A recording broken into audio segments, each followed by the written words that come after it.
Praise lord. దేవుని నామానికి మహిమ కలుగును గాక.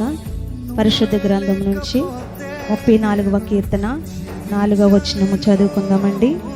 నేను యెహోవా యొద్ద విచారణ చేయగా ఆయన నాకు ఉత్తరం ఇచ్చెను.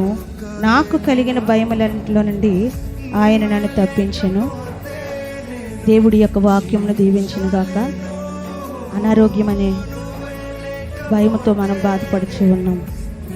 అప్పులనే భయముతో బాధపడుచు ఉన్నాం.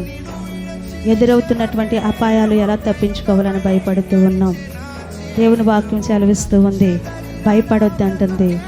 ఆయన సన్నిధికి వచ్చి ప్రార్థించినట్లయితే దేవుడు మన భయములన్నిటిని నుండి తప్పిస్తానంటున్నాడు. ఈ వాక్యం దేవుడు తన వినికుడిలో దీవించును గాక. ఆమేన్.